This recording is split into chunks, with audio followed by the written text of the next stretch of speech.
Radio for Skaro.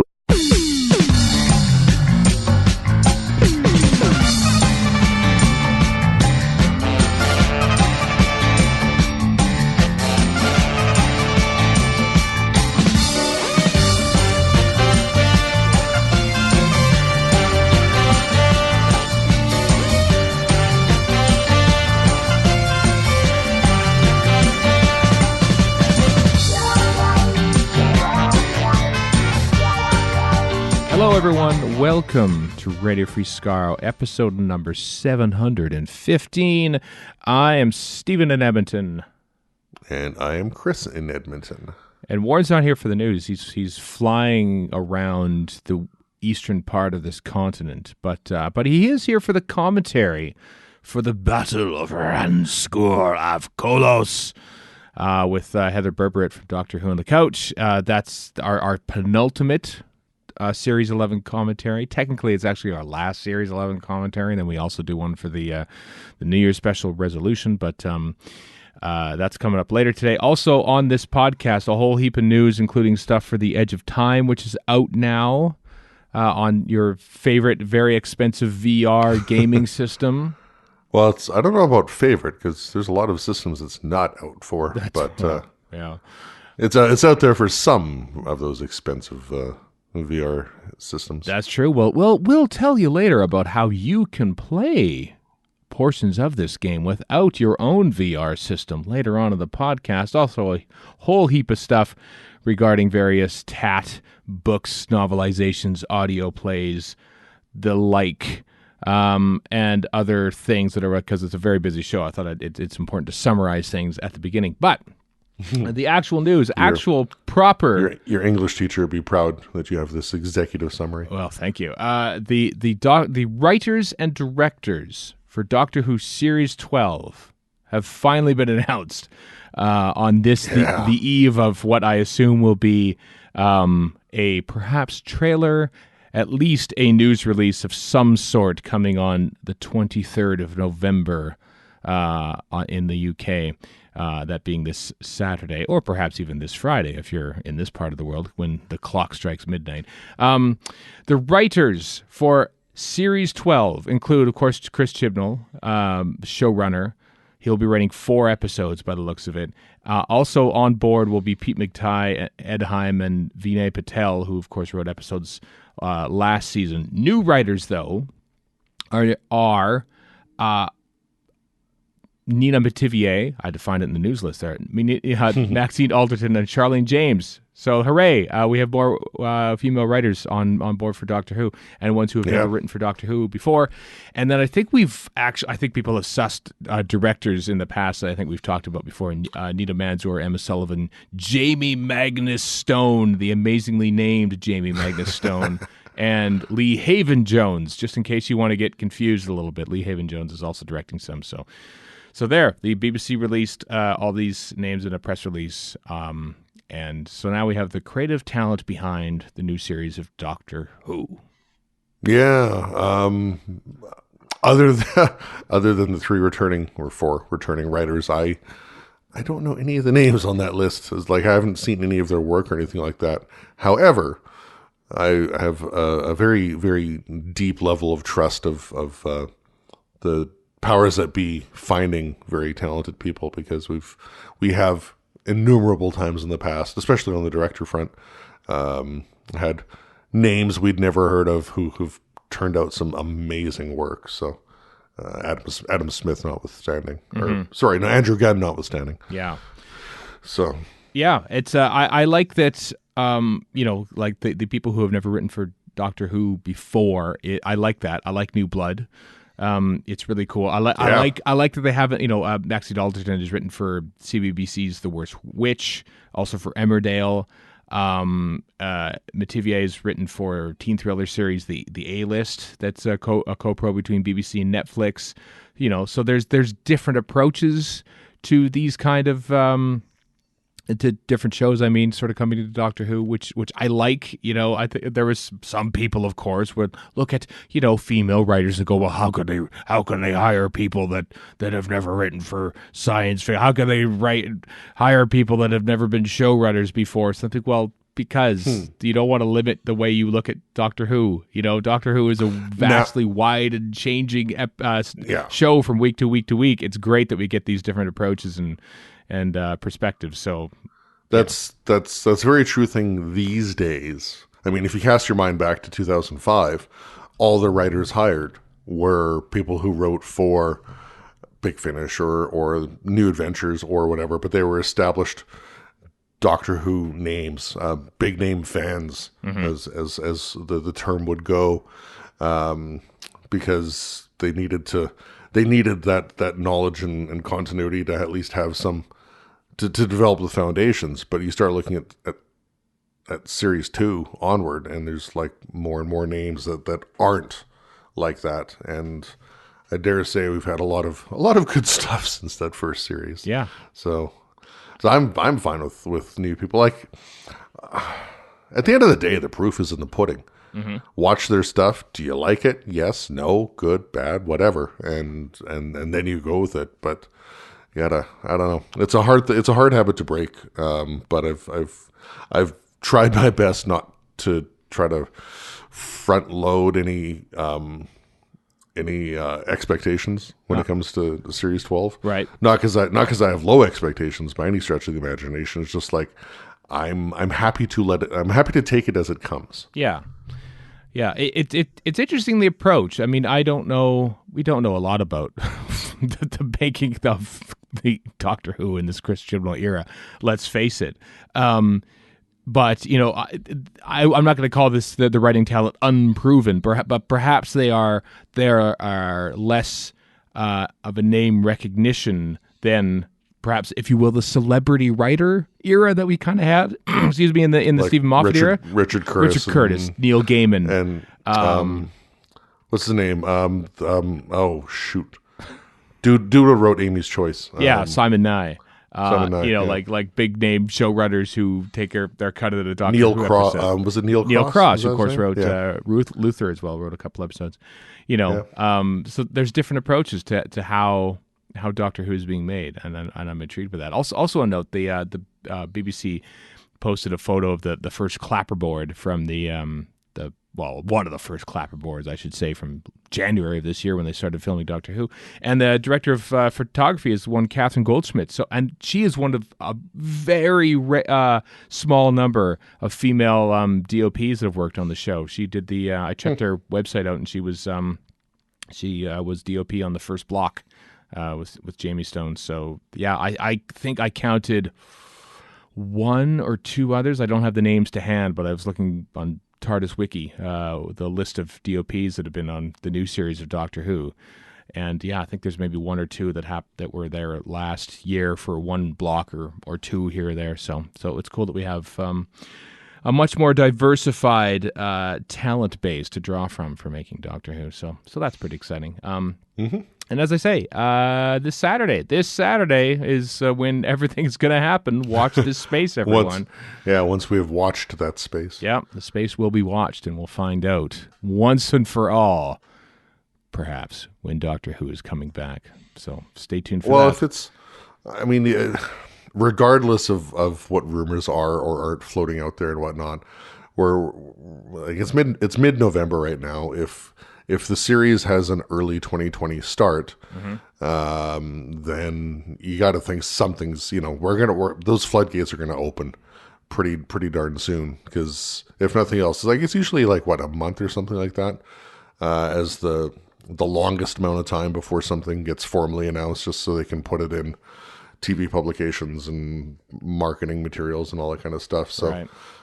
If we're getting something on November 23rd, then maybe that early 2020 will be very early 2020. Very early indeed. Midnight. The clock strikes midnight on 2020, and guess what? Doctor Who's playing. Get over there. Yeah. To BBC Pride, One. a powerhouse BBC One show at midnight on a Sunday morning. Yeah, sure that'll happen.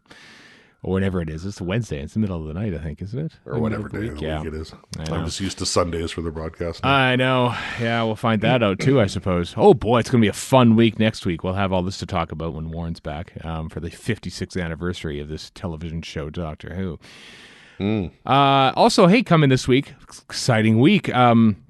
There'll be probably another Gallifrey 1 guest update coming this week. There was an update posted last week on the Gallifrey 1 website.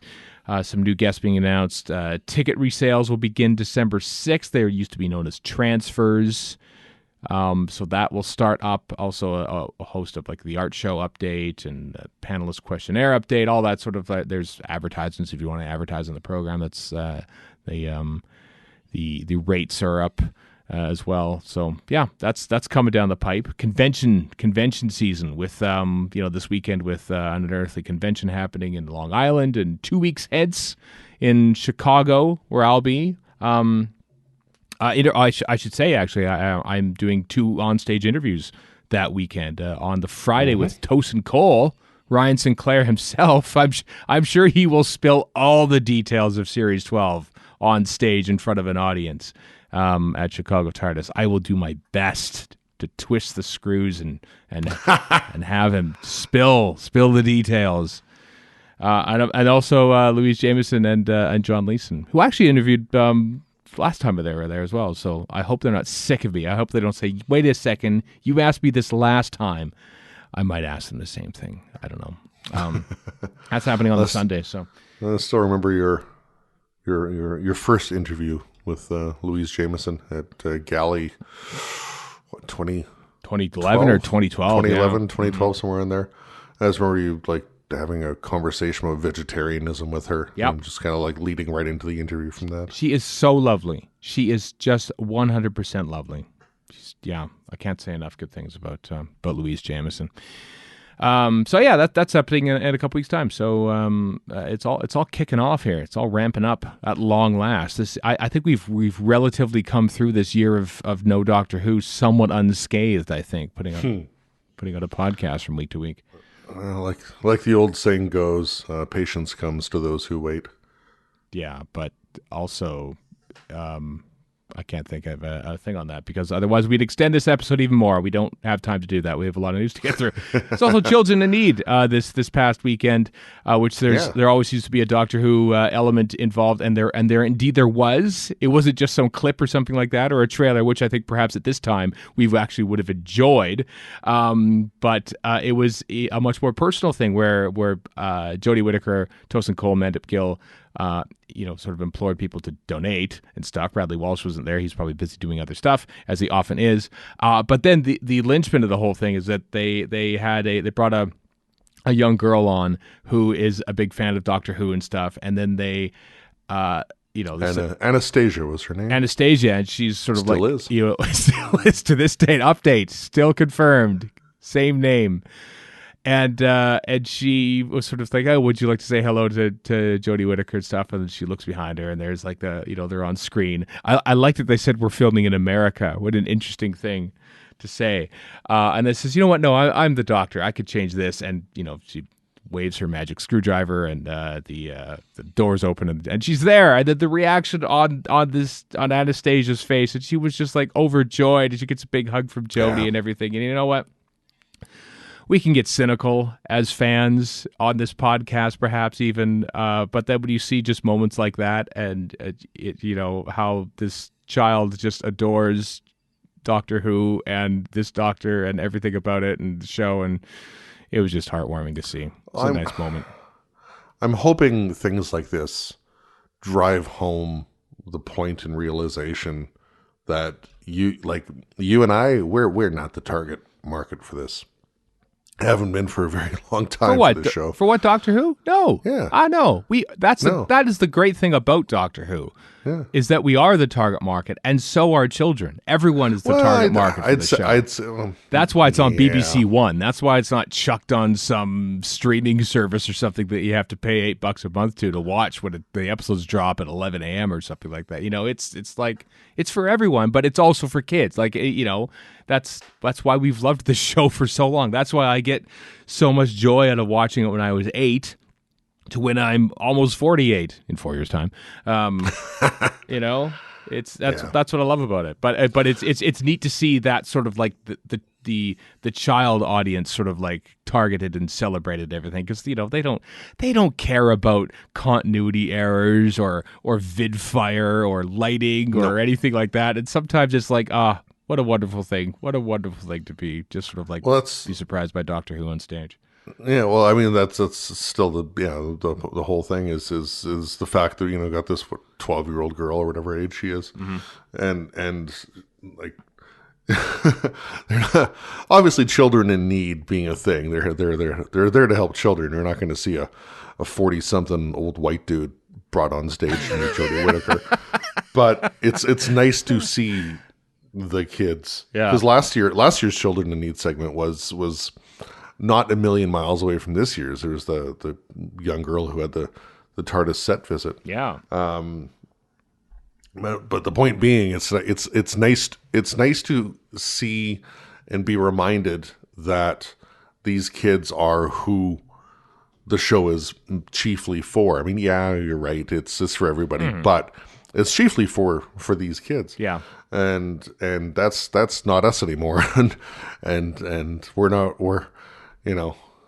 we often don't remember that, and I like having this very public reminder of the fact that this newer generation, or well, even a couple generations newer than us, that's who it's all for. Mm-hmm. And they're still overjoyed by it and stuff. It's heartwarming, that hey, cool, the next generation is still in love with Doctor Who. This makes me happy. Yeah. As someone who has thought that it was a dead and gone passing fancy some 20 years ago. Well, it's not. Doctor Who is alive and well. Hooray. And, well, yeah, hopefully. Yeah. Just not on as much as we might wish. Well, of course it never is, but whatever. By the way, I just want to mention this. I'm jumping around your news list a little bit here, Chris, but you mentioned TARDIS tour. One of the things that's in the most recent issue of Doctor Who magazine is a tour of the TARDIS set with Arwell Jones, which is actually not a new TARDIS update. It's actually from last year. They toured around it, so they finally published it now because they're very secretive. So that's one of the things that's in the new Doctor Who magazine, including the writers and directors. That's the thing. That's the problem, I suppose. We've said this before, is that when you announce like new series writers and any new series news, basically in Doctor Who magazine, you're still dependent on, oh look, my Doctor Who magazine came early. I guess I know this news before anyone else. So oftentimes Doctor Who magazine thinks it got the scoop on it, but then the BBC just says, I'm just going to tell you. We're just going to tell you 2 days before anyway. So. But anyway, if you want to read about it, Doctor Who magazine, issue 545, out now. Also, they had a the Daleks World Cup. They sort of like, this is the new thing now on Twitter. They sort of go down and you get to vote on different things, and they go through the rounds of favorite Dalek stories or favorite this stories or anything. But they had a Dalek story, and I think Genesis won the Twitter poll. As was revealed in Doctor Who magazine.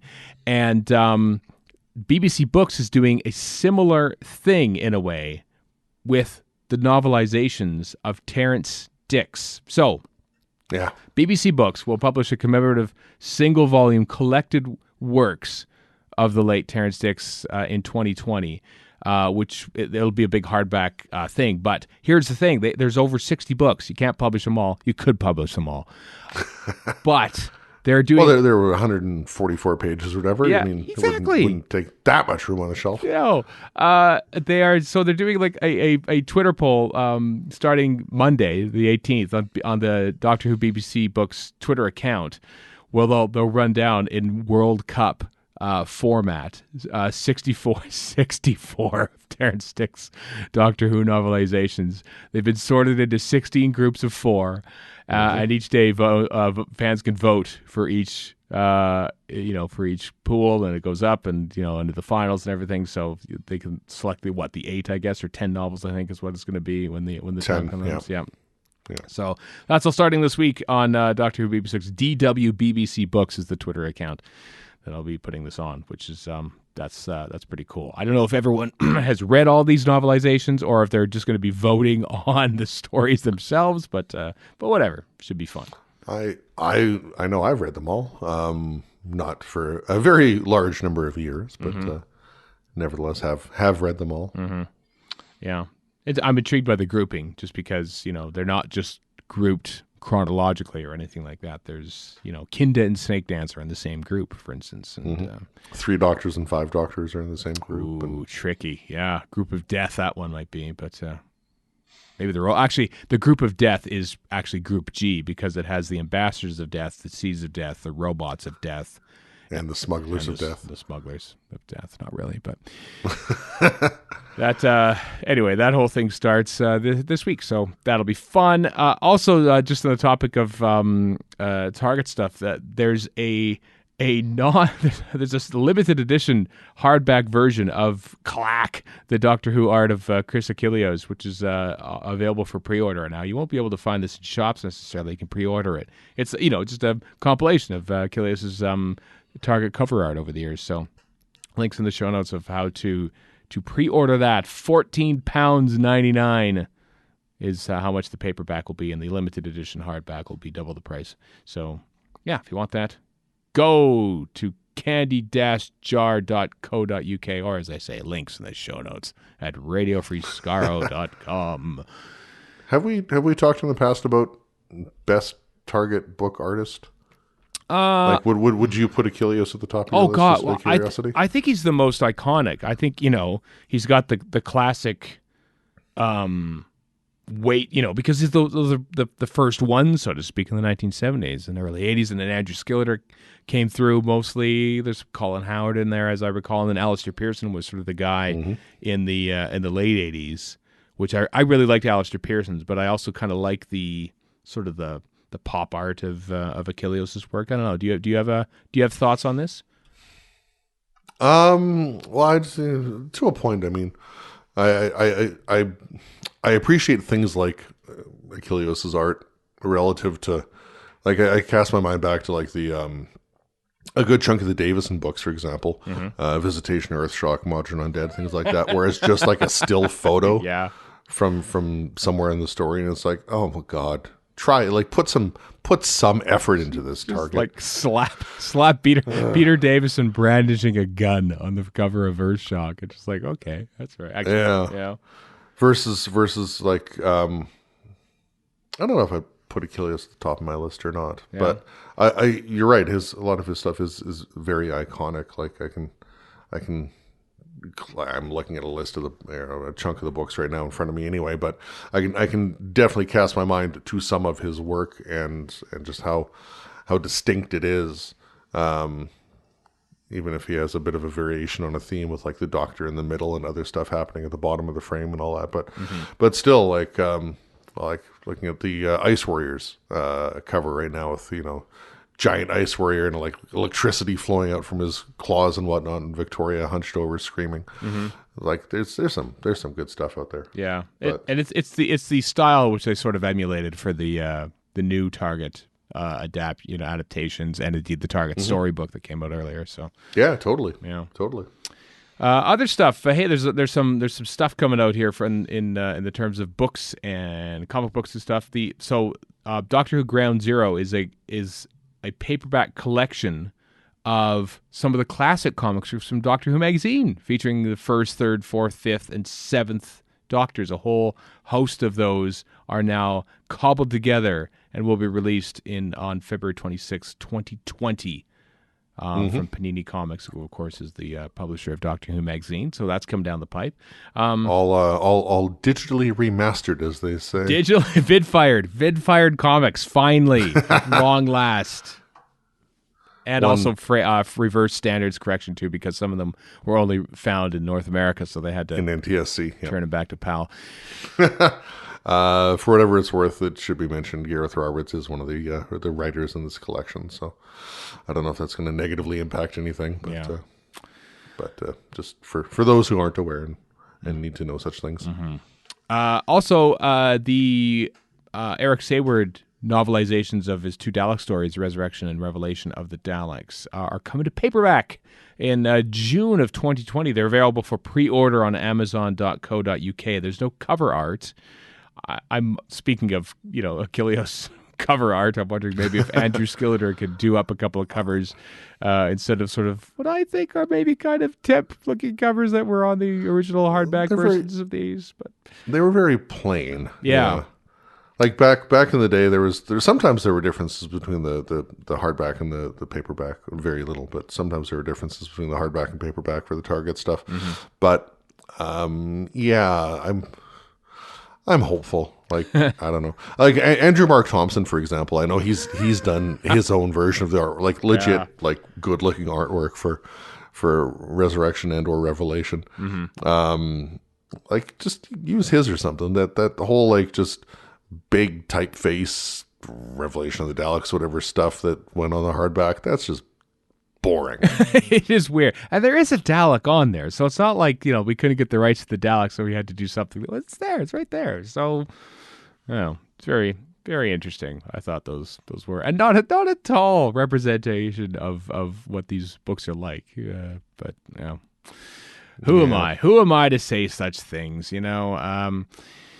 Also, this is kind of cool. The electronic music magazine, Electronic Sound, is issue 59 features a tie-in with Delia Derbyshire with a 7-inch single with the original version of the Doctor Who theme on yellow vinyl. I love yellow. It's my favorite color, and I almost want this just for the vinyl, just because it's yellow. With the flip side being a compilation of some of Delia's post-radiophonic workshop stuff with Matt Berry. Matt Berry from Toast of London. Matt Berry did his own version of the Doctor Who theme on an album earlier this year. Yep. He's reading from Francis Bacon's utopian future fiction, New Atlantis. I love Matt Berry when he reads anything. Anytime I hear a Matt Berry voiceover of something, I heard him on a commercial on Sky News, and I immediately thought of Toast of London. Yes, I can hear you, Clem Fandango. Anyway, that's available you can get the bundle, the magazine and the vinyl for £11.99. Or if you just want the single, you can get that for £8 as well. So links in the show notes. RadioFreeScar.com, and I'm just thinking, boy, that'd be nice. I bet you the shipping though to Canada would be like big-ish. Maybe, yeah. I know. I think actually you might have retweeted it. I know I've seen stuff on Twitter where people are like, this is something that's already out. People have it and have posted on Twitter about it.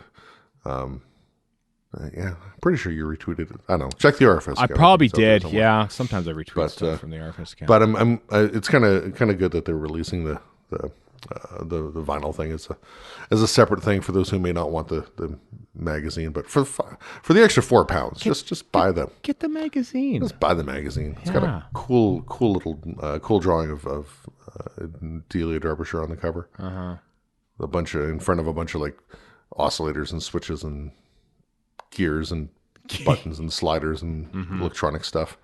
Also, yellow vinyl. Yellow. Love it. Also, audio. Sticking with audio stuff here, Big Finish has got a couple things coming out soon. So, Doctor Who Dark Universe is a new story, a new series, I suppose, short series of stuff, which features Sylvester McCoy and Sophie Aldred as Doctor Who and Ace, but the catch is that the Doctor hasn't seen Ace for some 20 years. So you remember the season 26 trailer that Pete McTighe wrote, and Sophie Aldred is in. It's kind of like current day Ace, so to speak. She's like in charge of this company, this dark and mysterious company and stuff. We get that Ace in Big Finish, which is a charitable Earth. A charitable Earth, that one, yeah, is the name of her foundation that she's in charge of. I love that it's a throwaway line in the Sarah Jane Adventures from Russell T Davies, and they've completely picked up on it and said, "Okay, this is where Ace is right now." That's a really cool thing. It's very Holmesian, as in Robert Holmesian, and that one little line of dialogue could inspire an entire offshoot of drama. So that's pretty cool. I never thought of it in that way, but yeah, you're kind of right. Mm-hmm. Yeah. So that's coming from Big Finish. Also, hey, this is kind of neat. There's a Christmas Doctor Who audio anthology coming from Big Finish as well. It's called Blood on Satan's Blood on Santa's Claw. I literally read that as Satan's Claw several times before here, and I thought, why wouldn't they call it something Christmassy? They did. They tricked me. And other stories. There's 4 different stories, each with sort of a Christmas special theme to them. So yeah, I can't remember if Big Finish has done a Christmas themed kind of thing, but since there's no Doctor Who Christmas special this year, hell, why not have Titan Comics do one, and why not have Big Finish do something for it as well? So you can pre-order that now. There's always somebody there to step in and fill that gap, yeah. There always is with Doctor Who, isn't there? There's always something to fill gaps. We mentioned Edge of Time. So the Edge of Time came out on, the 12th, I think, on various different VR platforms.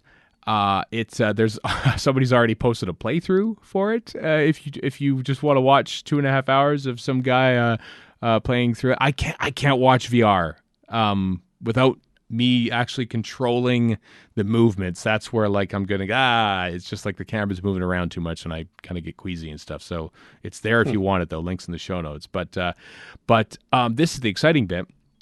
They're a sort of a condensed version of it. I think maybe a 20-minute experience of it with 3 different adventures kind of are coming to various VR arcades around the world.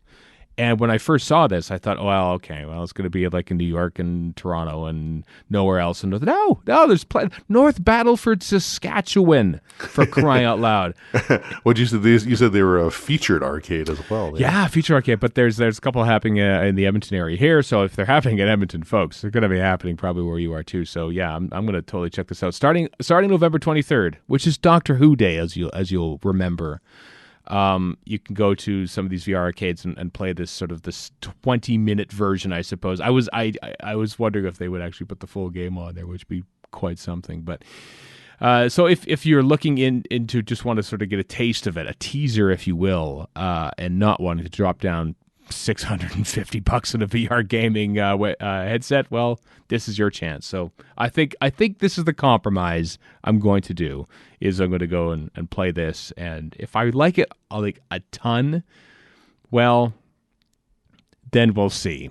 I hope I like it just enough to play those 20 minutes and then not have to buy $650 a headset and play one game on it.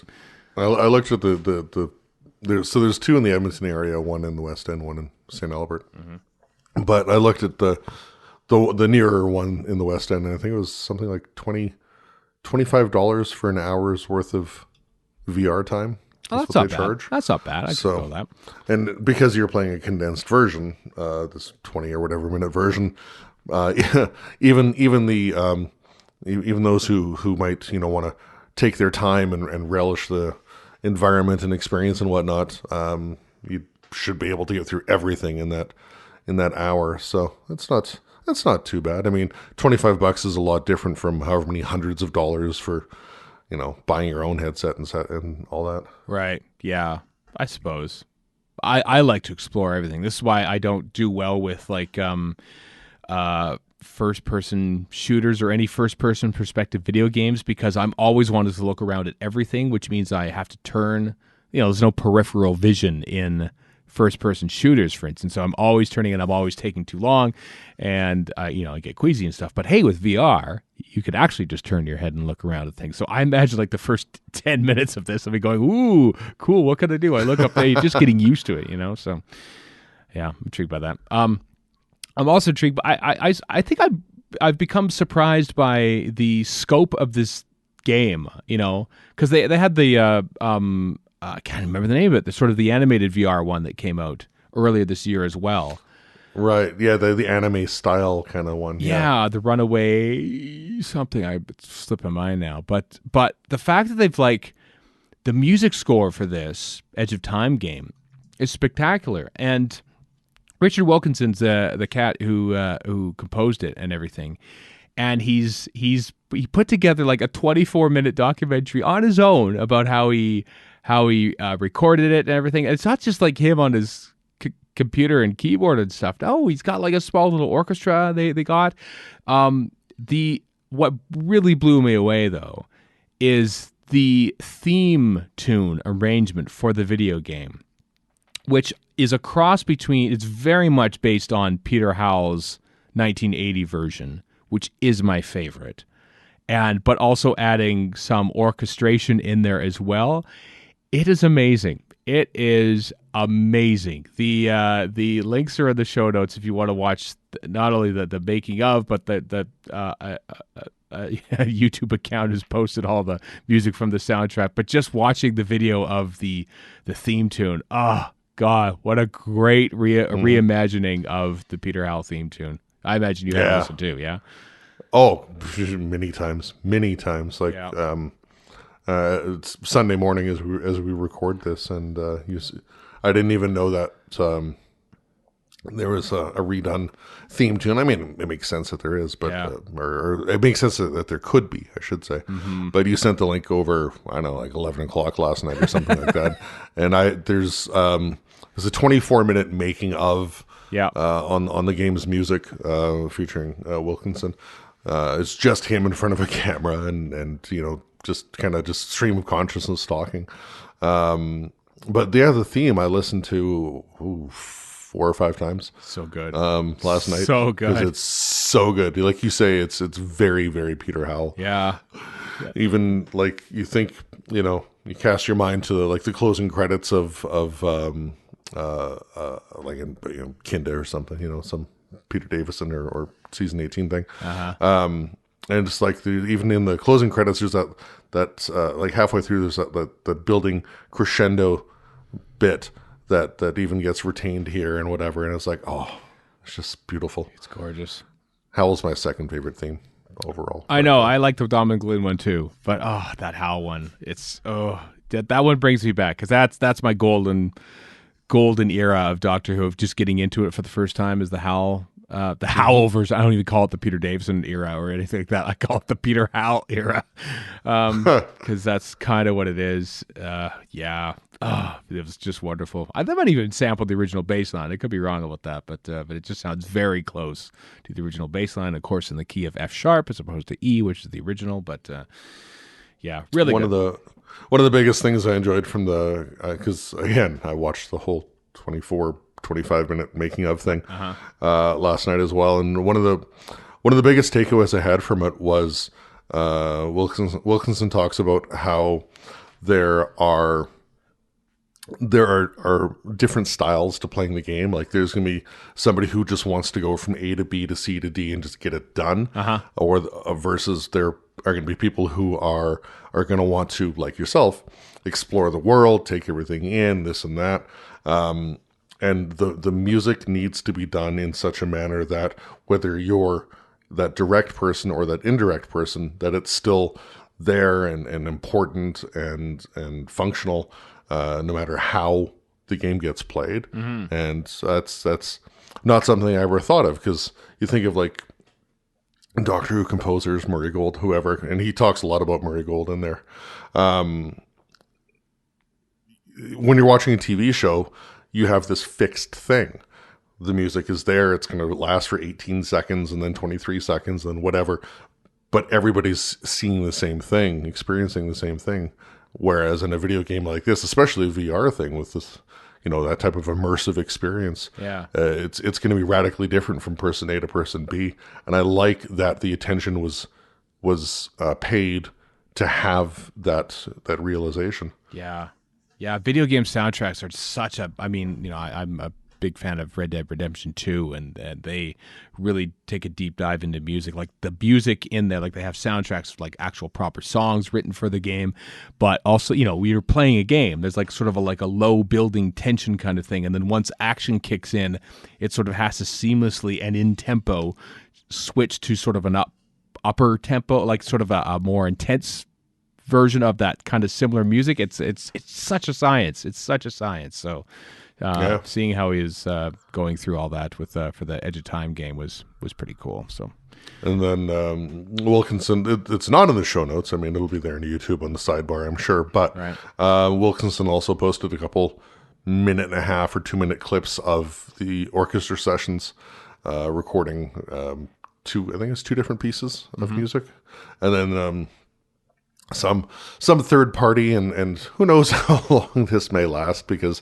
technically it's not legal. Right. Some third party out there has put a playlist together of the Edge of Time soundtrack, 28 or whatever songs. So yeah, it's out there to be listened to as well. Yeah. As a full soundtrack, which I didn't know they were. I don't know if that's something that's like coming out on CD or digital download or anything like that as its own separate thing, but it's there on YouTube. Yeah, I hope it comes out someday, because it's pretty good music. So well done, Richard Wilkinson, and thank you for your enthusiasm as well in putting all this sort of stuff together. So Yeah.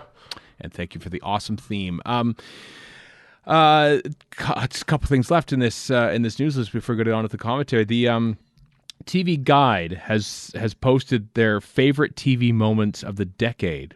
The decade's almost over, folks, by the way. I don't know if we've mentioned that enough, that we're almost embarking on the third decade of the 21st century. And a TV Guide compiled favorite TV moments. A Doctor Who features best one-man show, Doctor Who, for Heaven Sent. I do love that Kelly Connolly writes this for the TV Guide, is how... the first line is Peter Capaldi never got the appreciation he deserved for his work as the 12th Doctor. Buddy, to get this sung. Yes, 100%. Especially Heaven Sent. We've sung the praises of this, often with the director, Rachel Talalay, because she's so proud of it too. Looking back on it, it is a damn masterpiece, and I'm very pleased to see his performance in that show up on this list, because it is a tour de force thing. You spoke earlier of directors of photography, and for whatever reason, Stuart Biddlecombe's name, who was the DOP on Heaven Sent, sticks out as like, if I think of a Doctor Who director of photography, his name is the first that comes to my mind, simply because of how much Rachel Talalay has sung his praises. Yeah, everything about that whole episode is just amazing, especially Peter Capaldi. Yeah. Goodness me. So well done, TV Guide, for recognizing that fact. Also, final bit of news before a couple other bits of business before the commentary. Ian Cullen, who played Ixta in the Aztecs, sadly has passed away at the age of 80. He sort of like came back into Doctor Who fandom a little bit, just because I think it sort of stemmed from the DVD documentary on the Aztecs, actually, and he sort of like a lot of people in Doctor Who sort of reached out to him, and he appeared at various conventions and stuff around the UK. Toby Haydock, of course, interviewed him and stuff, but by all reports, a really nice man, but sadly he's passed away at the age of 80, so sad news there. But hey, we also mentioned two things regarding podcast stuff. Chris, are you headed to the UK next year? Is this what I'm hearing? Is this a rumor you can clear up right now? A rumor. That's for a vacation there. Yes. Yeah. I am, yeah. In the spring. So the Quiz of Rassilon, we spoke of them not that long ago, a couple months or so, and you'd provided them with some questions for their actual pub quiz thing that they hold at an actual pub and all that in London. You had supplied some questions on the Caves of Androzani on behalf of RFS, and when I when I knew for sure that things were happening and heading over to the UK for a bit of a vacation next spring, I reached out to the Quiz of Rassilon folks, and I'm like, hey, I'm going to be in the area. If there's anything I can do to like help out with something, I'd love to join in. So don't know what's happening yet, or kind of have a date in mind. I'm going to hold on to that information for now, but I know their November one, the anniversary one, which is on the 24th, I think, this coming Sunday, at the Seabright Arms in London, is sold out. So they get some good turnout, and I'm gonna try to do something with them. I don't know what yet, but we'll figure it out. And one of the people who participates in that is, of course, Beth, who is from the Time Ladies that we had on earlier for Kablam. Kablam? It was Kablam, yeah. Yeah, for one of those Series 11 commentaries. Yeah, she's awesome. So Yeah. I'm not sure I put two and two together that she was a sort of a constant part of the Quiz for Aslan, but that totally makes sense. Well, that's cool. That's fun. I hope you do check that out, Chris, when you get there. I hope it all works out and stuff. And then the other thing is just to make sure that it's not people thinking that it's your ego at work or some such. But I insisted upon the fact that we include a mention to the memory cheats in here as well, because you guys wrapped up series 3, the Stephen Moffat era of the show, and I'm on the third last. I'm a smidgen behind. I'm on the third last episode, and I know I was saying I'm gonna miss new episodes coming out every Thursday, and I gather Day of the Doctor was the last one you guys did. Yeah, it was. I know. Amazing how it worked out that way, wasn't it? Yeah. No. Kyle says early on in the episode. Yeah, we basically literally minutes before we pressed record on our very first one at Gallifrey 1. 2 years ago now, we said, so which one do we want to do last? Because we didn't want to have one. Like, let's say we did like, you don't want to go out on like, the Rings of Akaton or something like that, or someone that was like, oh, I guess we get this one. All right. I don't remember that one very much. And yeah, so we did Day of the Doctor, but also, I mean, we encompassed Night of the Doctor, Adventure in Space and Time in there. It's a long episode. It's the longest one we've ever done. It's about 70 minutes long, but we were wrapping up an era, and it was at times emotional talking about that time, that 50th anniversary time, and how it sort of culminated in the Day of the Doctor. But yeah, it was a lot of fun with Kyle. I think we only did it in like, it's a weird podcast because we record like 4 at a time or 3 at a time, and there was one recording session where we had to curtail it just because like we just did 3 heavy episodes. It's just like, I don't know if I have the gas to do a fourth one tonight, because we sort of like had some fairly monumental ones in a run, but we did that like over the course of like 13 or 14 evenings essentially over the course of 2 years. It's a weird podcast in that way, but it's a lot of fun. It was sad to wrap it up, but it all has to wrap up because it's a finite thing. But we're sort of we're seeing when and how the Chibnall era will take shape whenever that ends, and how enthusiastic. I know Kyle's not as much of a fan of that era as he was the Moffat era, so probably in the same boat. Series 12 is yet to come. So I know. Yeah, we'll see, but. Yeah, it'll Series 4 will happen. That's the neat thing about this podcast. We sort of like do a series and then take however much time off and then do another one. So, but anyway. Yeah. Quite often your recording schedule would annoy me insofar as, and other people as well, insofar as you guys would go through, whatever episode, and I know you're doing it off the cuff, and you're not going to remember every last aspect or whatever.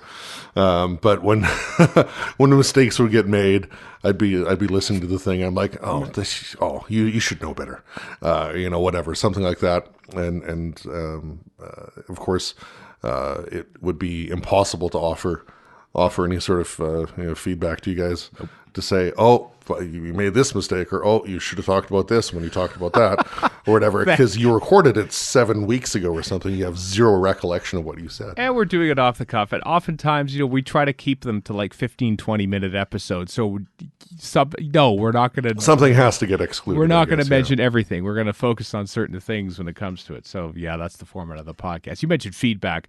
At the end of that episode, we actually say, you know what, we don't want to end it yet. So maybe we'll... I know that Eric and Kyle for Doctor Who, the Writers' Room, sort of had a feedback episode after they finished their Doctor Who element of the Writers' Room. They're now on to the Outer Limits. And so we say the same thing. So if you haven't listened to that and you want to, and we'll probably tweet about it from the Memory Cheats account as well. We'll be taking questions basically at the Twitter account and on Facebook, and doing an episode probably around Christmas or something, sort of to wrap it all up properly. So that's happening as well. Anyway, thank you, Chris, for making mention of that as a podcast is put in hibernation, which sometimes podcasting takes up a lot of time in this household. So yes, I'm sad in many regards that it has reached its natural end, but then I'm also like, okay, one less thing I have to worry about too. So yeah, totally. Yeah. That's it for this very long news list, everyone. But Warren joins us once again, and so does Heather Berberet, our good friend, for the commentary, the Doctor Who Series 11 commentary for the finale, but not the actual finale, the Battle of Ranskoor av Kolos.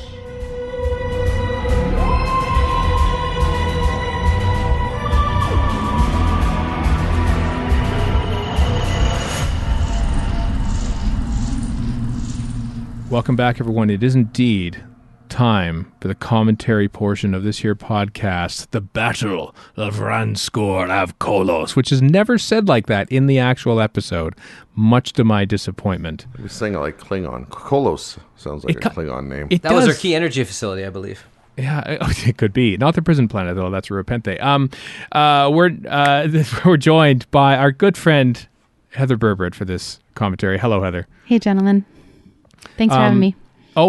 Thank you for being malleable to do whatever episode we threw at you, because truth be told, this episode only featured on one of the survey sent back to me, and it was the fourth choice by Erica, who was gung-ho about doing Saranga Conundrum, who no one else really chose. So I gave that to her, and you got stuck with this, which is apparently the nadir of the whole season, apparently. I don't know. What's your initial thoughts about it? Well, I did say I would do whatever. Yep. So serves me right.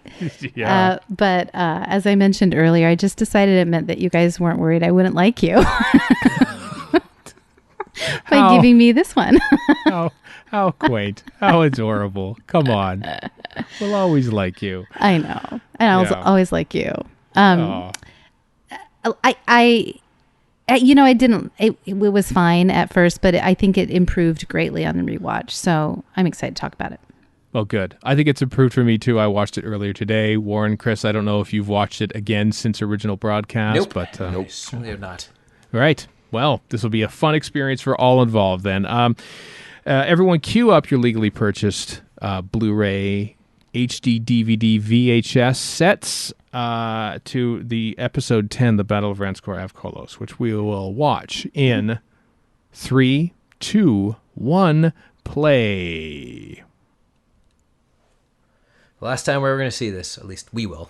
Second last time, Warren. Second last time for them, yes. Last for us. Production close, people. Behind the curtain, this is the last commentary we're recording. We recorded some of them slightly out of order. But not this one, really.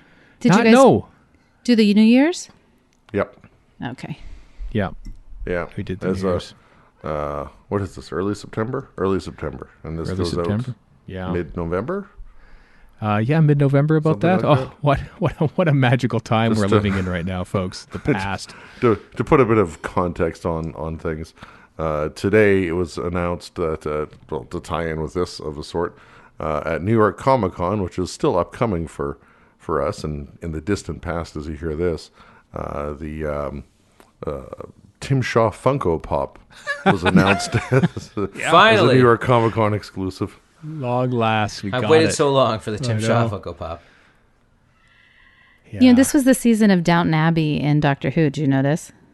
I didn't know. No, I don't. At Coronation Street, Chris watches Coronation Street. So this woman used to was in Downton Abbey, and then the sorry, I can't remember her character names. Embarrassing. I don't either. The woman in Witchfinders, who was the evil landowner, she was in Downton Abbey. Yeah, she was the evil maid. This one was the nice housekeeper.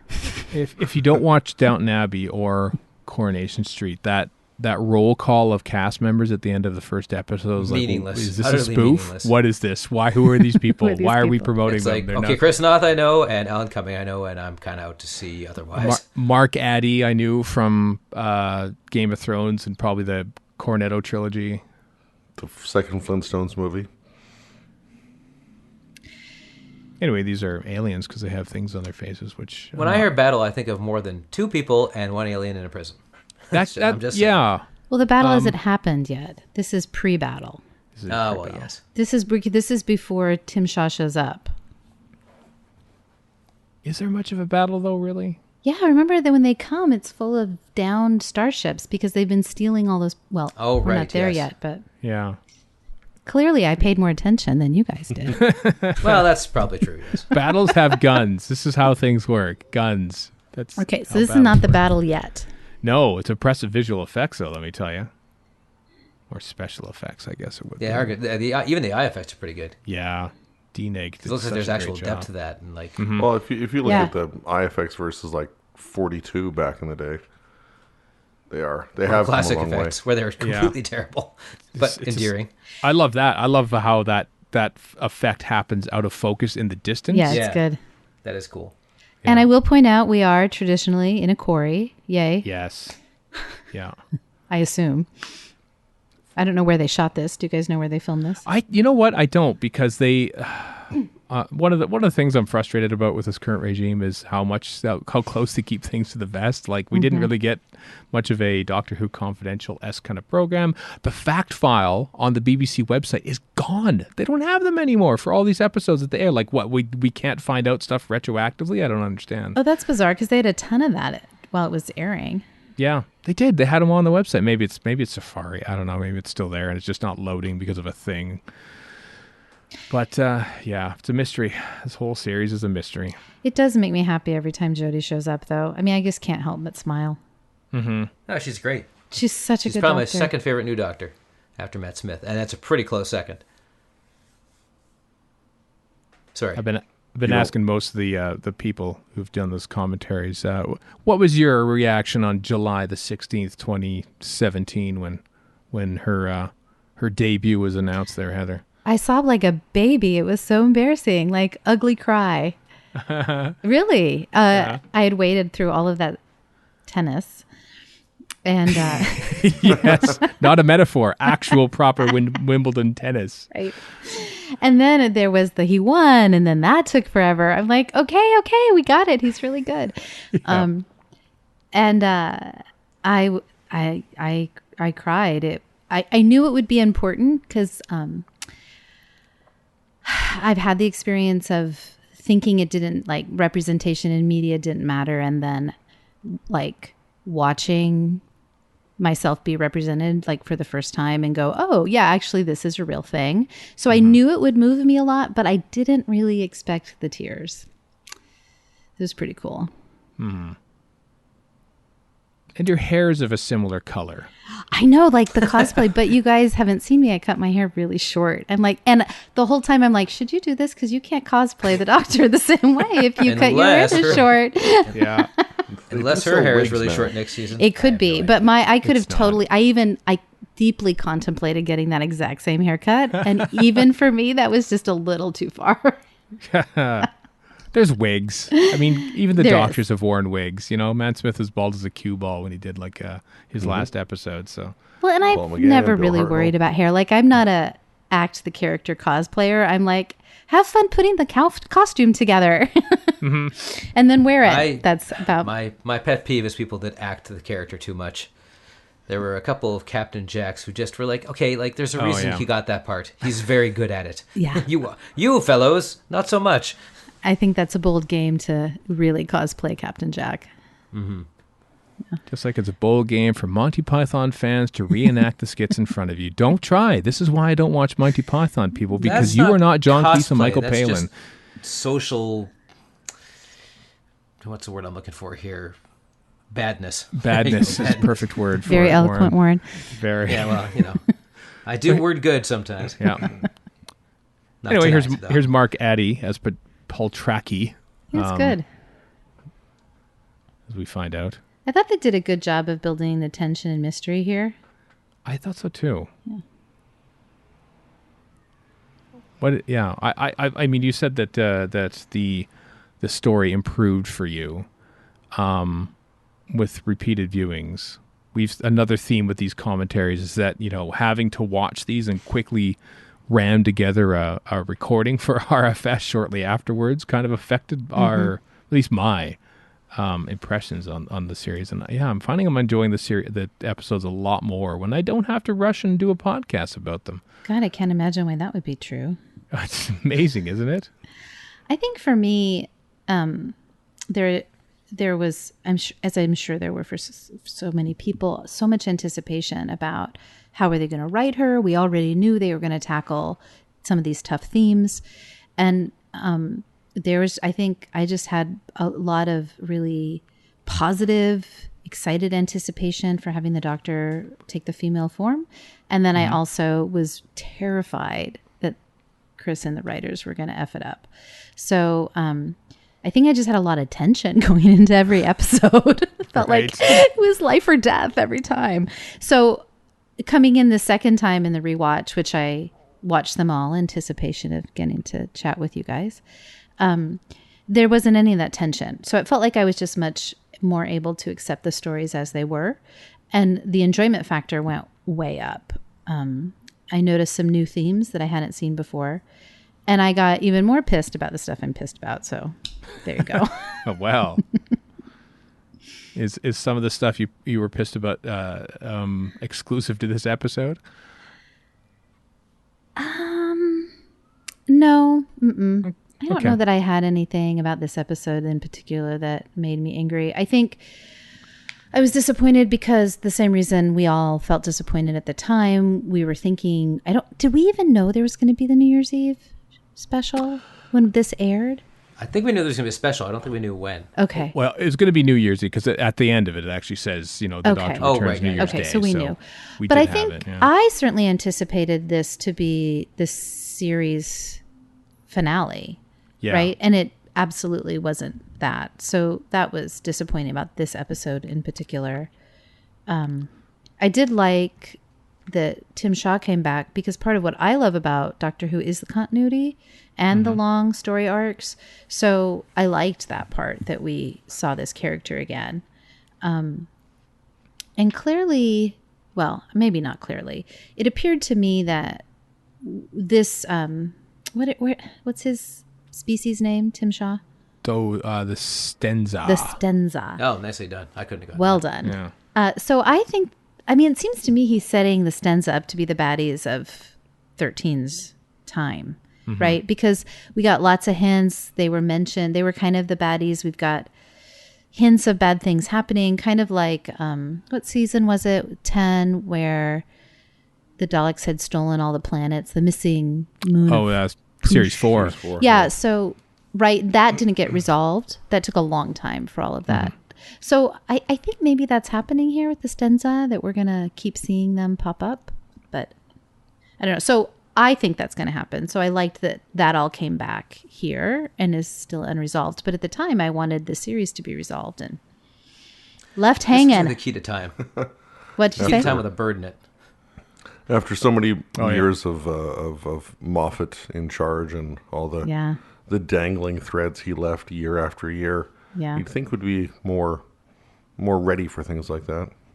I'm kind of ready for it not to be that. I mean, that kind of takes away from it a little bit because I'm used to that with Moffat. But also, you can watch this and it makes sense, unlike old Moffat where you're like, what are they talking about? Yeah. I've long forgotten whatever this dangling plot point was. Well, a while ago, I was rewatching something in Series 6, probably for a miniscope or something. I can't remember why. But yeah, there's stuff going on, like continuity from back in the day that I'd already forgotten what it was or why it was important or how far it went or all that kind of stuff. And Whereas with this, you just get a story like you would in the old days. Yeah. But TV as a thing, true. It doesn't do that anymore. There is no standalone. But apparently Netflix has just this week, being 2 months ago, announced that they're going to go back to more weekly stuff, and all the TV writers I follow are like, duh. No, they said they're not. They said they were going to for a couple, apparently. Oh, okay. No, I'd read that they're not going to that. I don't know. I'm of two minds with it, because it seems like people do really like to binge stuff, but at the same time, I'd rather just wait week to week, frankly. It's bad for television. It's bad. It's bad for podcasts about television too. Let's face it. Can I just say this is the worst prop Like, does that not look like plastic? Well, as Warren is saying there, it's a combination of like Mentalis from the Armageddon Factor. Plus, I want to say it's kind of like a similar prop to a very cheap prop in Time Flight. So all of Time Flight is what you're saying. So yeah, pick one. It's an awful prop. It looks so not substantial. It looks so plastic. It's one of the I barely ever notice props. It's not where I go, but I noticed this one. I'm like, really? That's the best you could do? It's like holding a whole planet. Anyway. Again with the discs on the face. What is it with this show? Yeah, the series neural is like balancers. augmented things on your face or neck. Yeah. Because the planet's fighting back. Oh yeah, I know against their why. I'm just saying presence. all through the series, it seems to be a trope. Is that a budget thing, maybe? It's easier. Well, it's easier than wearing space helmets, and probably True. more fashionable too. And it's also something that you can keep cutting back to as a reminder that it's there. Also true. Yeah. I did like this tension between Graham and the Doctor. I thought that had a level of sophistication in its characterizations we hadn't really seen that much. Certainly not with the Doctor. And I like that she took a stand here with Graham. And I like that Graham's like, nope, yep, I get you're the Doctor. I'm going to do what I'm going to do. Yeah. Did anyone here think Graham would actually kill him? Spoilers. I was wondering. I was wondering too. I thought perhaps as the episode was going along, we'll get to it. I thought that this was perhaps Graham's last. I thought he might die or leave, having like vanquished Grace. I think, well, I'm going to go home now. Vanquished Grace. Vanquished, what's the word I'm looking for? Badness? I don't know. Revenged? No. Revenge. Yeah, no, I Avenged? can't think of it either. Found There is a vengeance? word for it. Avenged. I like vanquish. I just love the word vanquish. It's So that means he was word. Okay. she was He his enemy. defeated them. Here's He the defeated battle, Grace. Stephen. Yeah. In touching back on, he said vanquished. I didn't even know he was going to say vanquished, and I said it. Maybe maybe we were having a mental link with we Robert go. Addy, Mark Addy rather. Those are all just a bunch of pod racer parts, aren't they? I think so. Now this is pod racing. Maybe this is Malastare at the end of the day. Kind of reminds me of Arrival, actually. The hovering giant spaceship in a field. Oh yes, that is a fine film, by the way. Yeah, it's a good film. It's a great film. Instead, they gave the Oscar to what, The Shape of Things, or whatever the hell it was. I Shape don't of Water, which is also good, but not as Shape good of as Water. Arrival. No, And I never it is saw it. very Arrival-esque. Actually, because the ship on Arrival is kind of similar to that as well. know. Yeah, it is. More good Vertical. CGI there. Very good. Where is this? Like, that is a proper. I think they graded the hell out of this, either in a quarry or they went to like, I don't know, Lanzarote. Maybe they went to Lanzarote. I don't remember. Or no. Maybe it's good not to know, but it's not good for I me think not to they know. filmed in Lanzarote there this season, or the production they're doing now. They did, yeah. Series Yeah. 12, yeah. Okay, I kind of didn't buy this either. She's like, oh yeah, exactly all the tech I need. I found it in like 10 minutes. Yeah. Or did you get these from the? You didn't get these from the TARDIS, did you? No, the Paltraki ship, she said. Well, maybe they're well stocked, and she only took what she needed, and she knew where to look. On the Paltraki ship? Yeah. I don't know. I often apologize for plot holes, so don't mind me. Pretty I much don't will mind. apologize for anything in Doctor Who. Yeah, I do actually. You know, What's the Soviet Minister of Propaganda? 'Cause that's pretty much you. yeah, I do. I do sometimes feel like I'm being. Oh no, someone notices this plot hole, they're gonna all stop watching it. This is kind of a crap prop, but I do like the fact that this weird buzzing thing is inside it. It is kind of cool. It's probably just. I'm wondering if it was like so loud that they had to redub all the dialogue in these That scenes. wouldn't surprise me. Yeah. If there's a battery pack, if there's like a secret cord hooking all the way up through Jodie's jacket there or something. Or maybe it's CGI, the spinning. No, it's real. It's real? It's real. That'd be a real lot of- pain to do in CGI. Yeah. Yeah, it's a proper prop. Proper prop. And it's probably just an easy like motor I or don't something. know. Look Yeah. at how like Captured Like fuzzy she's that holding is it- in Captured there. a snitch. and You're never put it seeing the inside. one direction that the rod holding it is probably at. Yeah. What's that, Chris? I was saying they just captured a snitch and put it inside the plastic. There we go. Well done. That's pandering to Harry Potter people. A which is pretty much snitch in everybody time. who's It was. my Oh, age. is that what that was? I didn't know what a snitch Yeah. was. I just sort of nodded along. Okay. I don't. I don't know what. We're the wrong generation for that. So. Oh, Are we I though? spent all day playing Harry Potter Wizards Unite, so Well, Yeah. I'm the wrong generation of that. Warren, I not to call you old, but you're the wrong. Oh, there's a dubbed line right there. That's a dubbed line. Whenever there's a dubbed line, and actually there's another dubbed line about, oh, we're on Simshaw. This isn't the home of the Stenza. There's a dubbed line basically. Whenever you hear that, whenever you hear a line being said by someone but not actually seeing the person who's saying it, either there was a script problem or they've excised a scene for running time that probably dealt with that, and they had to paper that over with a quick dub. I notice those all the time in New Who, and basically all of television, let's face it. But They're kind of hard not to notice, honestly. it is a bit. Editing. It comes from, and this is where our age comes in again, it comes from years of watching movies where they would overdub poorly the swears, like Lethal Weapon on CTV. Or just overdub poorly everything, you know. Yippee-ki-yay, melon farmer. Yeah. Back to the binge, the arc and on all that thing regarding this. I kind of was disappointed that it wasn't sort of a more of a arc heavy series, especially given it was Chris Chibnall who was writing it. But I think it was probably the most approachable Doctor Who series for some time. Yeah, Oh, for some time, yeah. That was by design because he kept saying over and over, Yeah. this is anybody can get into this. You don't have to have watched it before. Mm-hmm. So the only way to do that is to have things separated as much as possible.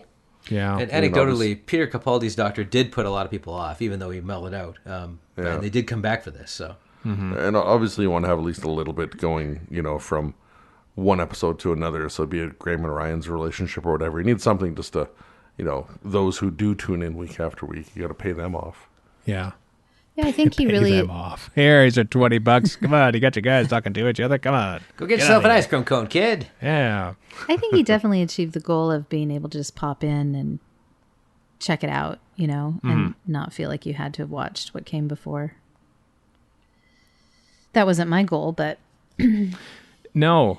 but I know that it was his. I mean, he was super clear about that. Maybe it was a more direct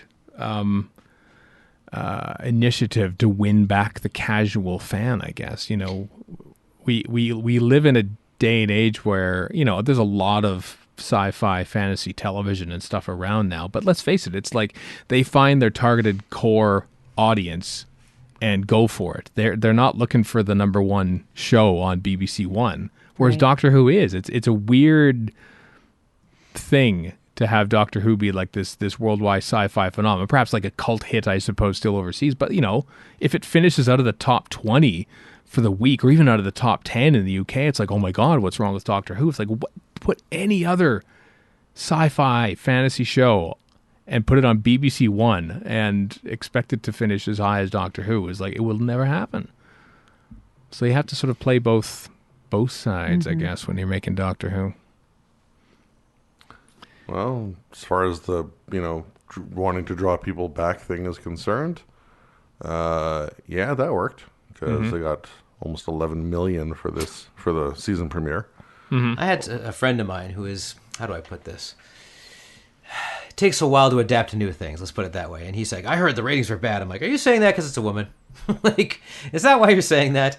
No. Yeah, you're probably There's a lot of people who have said that, though. Just like complete bald-faced lies about about numbers and viewership and all that kind of stuff. And it's, I mean, I think that's probably because angry dudes say their ratings are terrible, and it just kind of gets thrown around as a thing. well, yeah, it's either lack of fact-checking or just lying or whatever. But I mean, going through the series as it aired and numbers were released and all that kind of stuff, like it made me angry seeing all these people saying these things that just are blatantly untrue.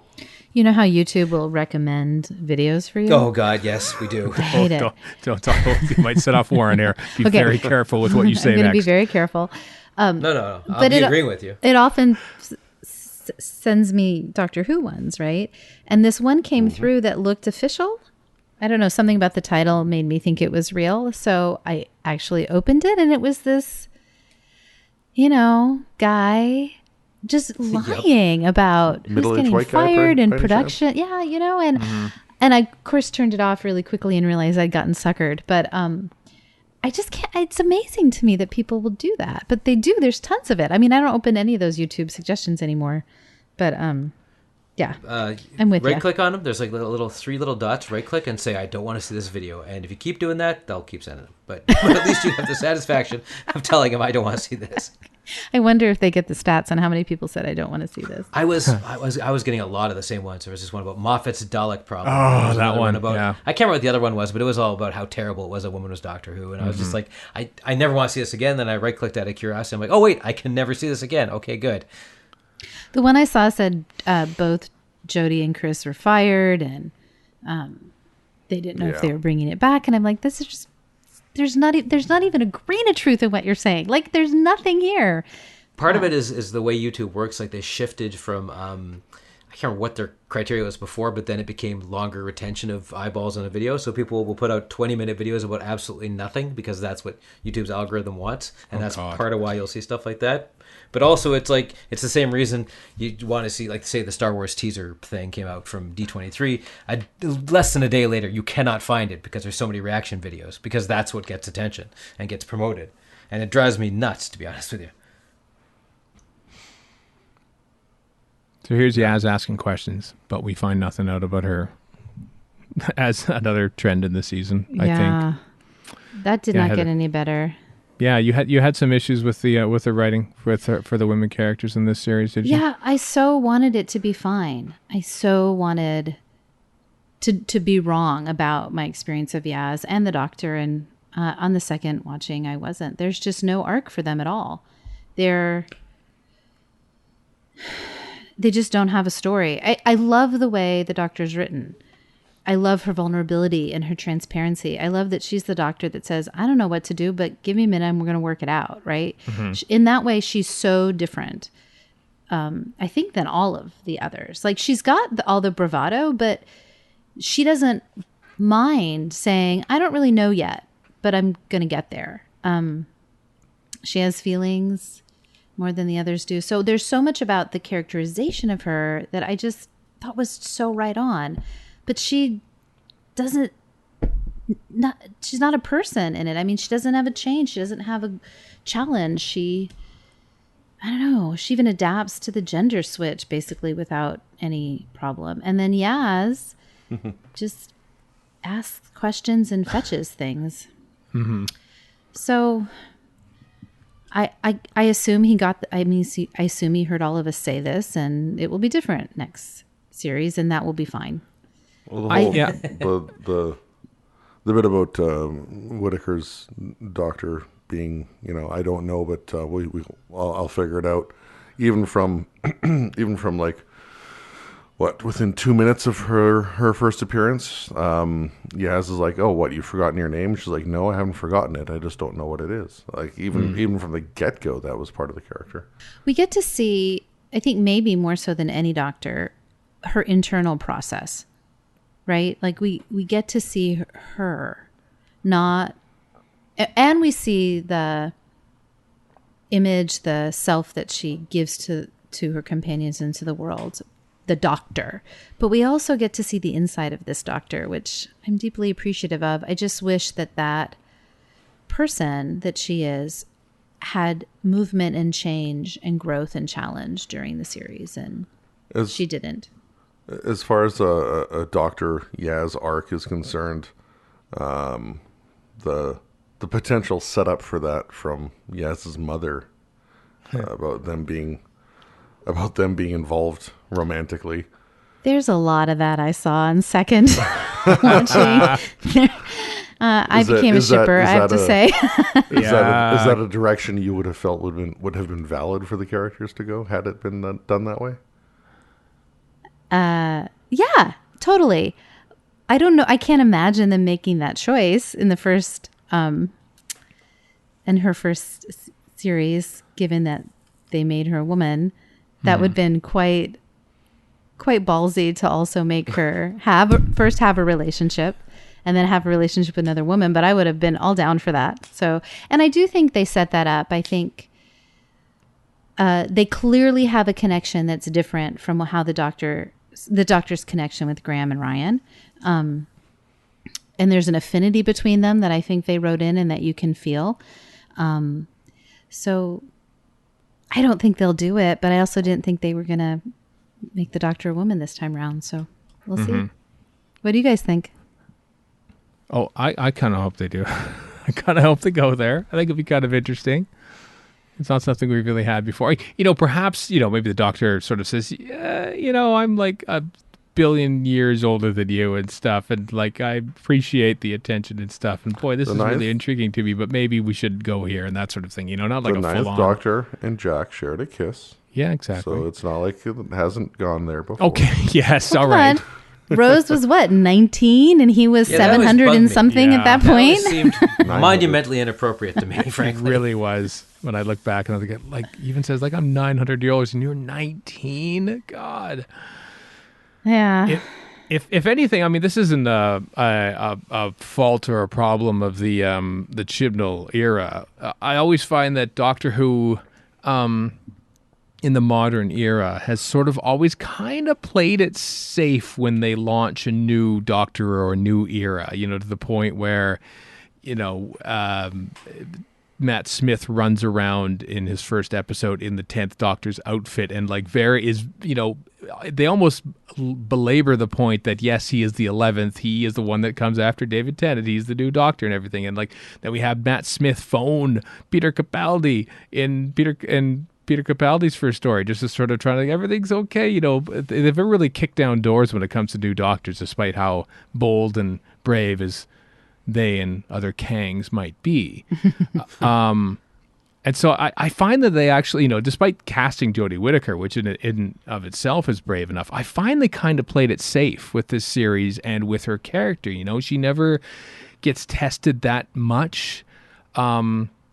She never really has any great emotional shift. She's never in great distress. She's never allowed to be angry. One of the common which I kind of want to see next year. One of the common complaints was how much lack of peril and distress episodes provided. Like even in this like I like it when she's on her own, because I feel like, okay, then we just get the Doctor. She's not with the fam. They're not going to help save her at this point.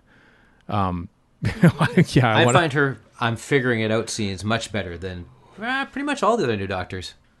Like I just find her much more engaging when she is like talking her way through a thing. Yeah, totally. As opposed to say, because they're all being smarmy professors who have a point to make, and she isn't. She's just figuring it out. Yeah, that's what I like about the other her so Doctors much. have basically figured it out and are now telling you what they're going to do, as opposed and or to showing off, and she's not showing off. She's just figuring it out. Which when is essentially we know Capaldi figured it out in his mind palace in the 5 seconds in which he fell. Right, like we got to see exactly how his internal process worked, but not because he shared it with us. And I'll throw some raw meat Warren's way.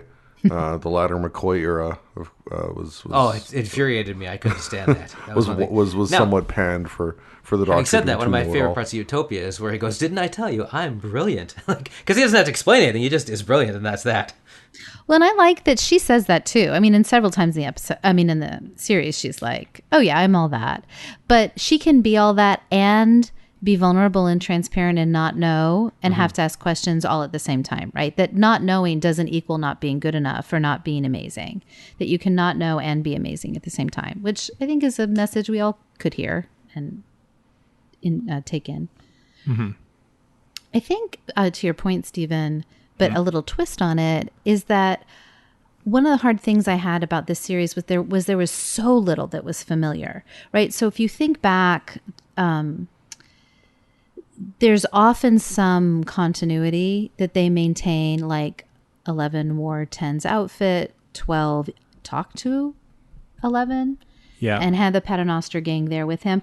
But we didn't get to anything familiar until the New Year's Eve, basically. I think we got, a Fez? That's true. And that, I think, for fans, you kind of don't know what socket to put it in. Like you have this continuity, right? You have this ongoing story, and it's like we changed the whole, like there was nothing to hang onto or compare with. And so I don't know that worked particularly well. I think bringing in something familiar earlier on might have been a little helpful to me in having a positive response to the series. We didn't even have a TARDIS until the end of episode 2. Exactly. Yeah. Which I quite liked, how actually. did RTD handle that? I don't think the Autons count because, we know what they are, but your average viewer doesn't care. Yeah. But I guess, was it Dalek or was it before that something really familiar was... Oh, there was Unit, but even we even old then, school it was just fans soldiers, didn't recognize Unit. So, I mean... So it must have been Dalek, I guess. Yeah. Yeah, That was the pretty big much. one.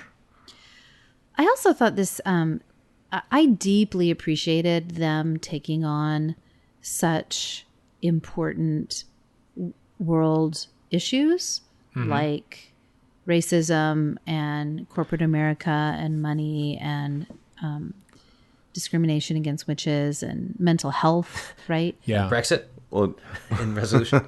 kind of. also in Witchfinders, just discrimination against women. Right. But it was so darn serious. Like, I did some rewatching of some of the others, just kind of hit or miss in 10 and 11 and 12. And there is always silliness, like straight up silly. Even in the Right. most serious of episodes. Like, I watched Asylum and the Daleks just the other day. And it's a pretty serious story, you know? But then the Daleks like zoom him down in this like light tunnel, which is so silly, you know, from their Dalek ship to the planet. There's always, and there was so little silliness, so little lightness in this entire series that I think that also made it feel really heavy. I heard people complaining about the themes, right? There's a lot of chat. It's too political. And maybe, but you know, the way I think about it is it's not so much that the themes are really heavy. It's that there was not a lot of lightness and silliness and laughter in any of the episodes, I don't think. I don't know what you guys Rosa, think. she's funnier than hell. Which one? She gives it some much... In Rosa, there's some much-needed levity, and it's from the Doctor. Like, she's great at all her like little one-liners about being Banksy and all the rest of it. Hysterical, but it's not silly. No. Well, that's true. It isn't silly. But yeah, you don't want that one to be silly, I guess. So No, I mean, the themes kind of precluded silliness. yeah. And that's really a hallmark of, I think, Doctor Who. It's part of what I appreciate is that we're dealing with really difficult things often, and there's all of this ridiculousness around it. And it's that juxtaposition that I think that I love about the show, or one of the things I love.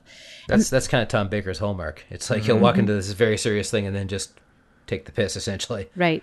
And there was very little of that, I thought, in this series, which I think contributed this sense of it being very heavy and very political and very serious. I don't know.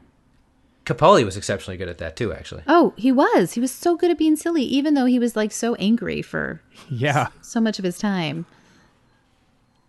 And the companions were silly too. Like, I just rewatched the pilot, and she's so funny when her entering the TARDIS for the first time is so funny, you know. And yet he has this.